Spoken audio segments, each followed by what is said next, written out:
Ang itim na duwende ang sinisisi ng pamilya ni Sonny kung bakit ito nawala sa katinoan. Pero sa pagkakataong ito, ipakikilala namin sa kanila ang version namin ng duwende na magdadala sa kanila ng swerte. Si Lucky. Nang umagang yon, naabutan naming naghahanda si Nanay Lodi sa paggawa ng puto. Lingid sa kanyang kaalaman, parating na si Lucky sa kanyang likuran.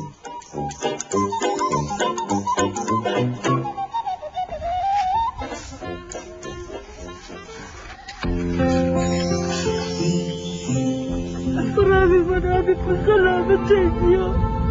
At sa lahat po nagtutulong sa akin, nagpapasalamat po ako ng buong buhay ko.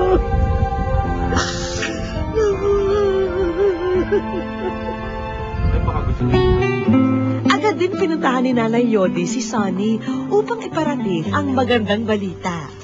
Ngunit nananatili pa ring blanco ang mukha ni Sonny. Sasama ka ba sa amin? Pupunta sa doktor. Kasi ba niya ako? Wala akong sakit. So, kailangan na sumama ka muna doon.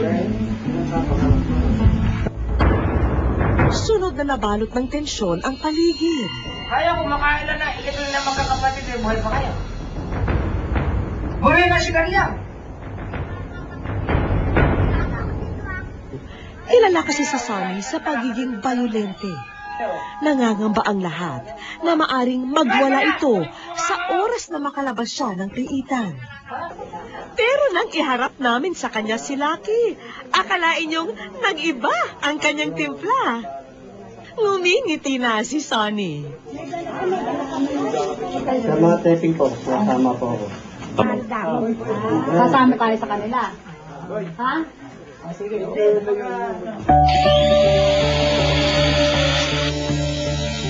Hudyat na upang buksan ang rehas.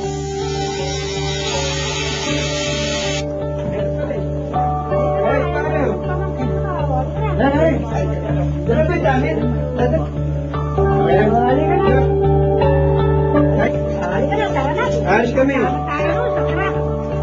Ay, nililibot. Artista lang kita dyan. Ay, oo. Nasa talent ka na.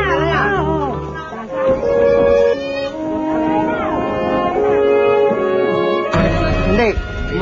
Sa tagal na ilang kita mayayan.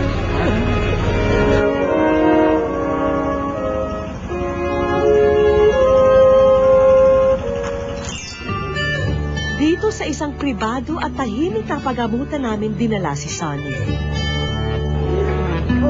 Tila wala pa rin siyang kaalam-alam sa mga nagaganap sa kanyang kapaligiran. Pero bago ipasok sa kanyang silid si Sonny, pababaunan muna namin siya ng mga magagandang alaala.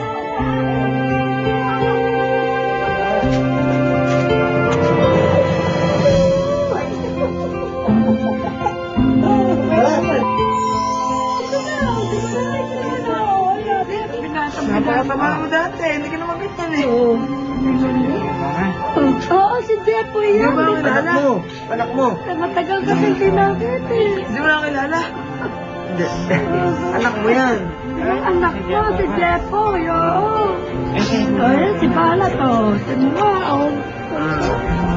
Napakalaki, ako pasabi. Mahal na mahal kita, magpagaling ka. Pag magpagaling ka, magkakasama-sama tayong lahat. Ikaw kay Sonny, masaya. Ito yung picture natin, oh. Masaya ka daw ba? Naalala mo pa yan? Oh, yan. Meron Naalala mo pa yan? Ito mga sa amin yung picture niya. Tila bumalik si Sonny sa realidad, dala ng kasabikan sa mga anak. Wala na armalan siya. Bahala na armalan siya. Dilabit sa kamay mo. Nandun puti. Nariputi ka raw. Pupunuan na rin muna namin ang mga tatalampas ni Sonny na mahahalagang okasyon sa piling ng kanyang mga minamahal. O RJ, pasensya na kung late ang pamasko ni tatay, ha? Si Jepoy, meron din.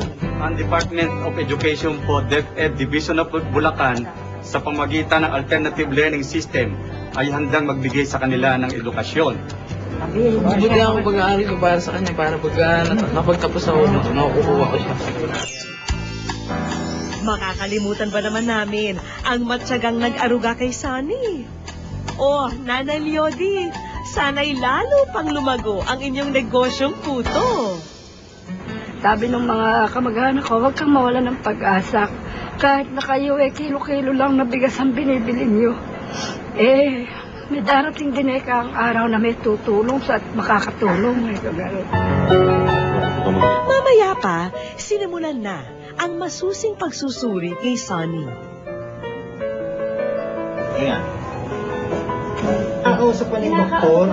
Si Fernando na pagay sa akin yan eh. Tresoros. Si ano yun eh? Ako na kwintas ko. Diyan ka lang. Yung kwintas ko. Oo, bibigyan ko sa mamaya. Ang imat ko nga yan eh. Maraming 20 itim. Ano nga? Madali yan, duwende. Tawag namin dyan is schizophrenia. No? It is a mental disorder characterized by, yung sinasabi niya kanina, mga auditory hallucinations na yung mga naririnig niya. Dagdag pa ng espesyalista, maraming bagay raw ang dapat ikonsidera kung bakit nagkakaganito ang isang tao. So, meron siyang kamag-anak na nagkaroon ng ganyan, no? Number 1. Number 2, walang isang dahilan kung bakit magkakaganyan ng isang tao.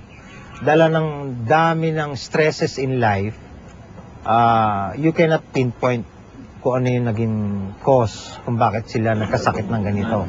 Kung sakali magamot siya, hindi naman totally na gumaling, no? Yung pwede siya maging functional.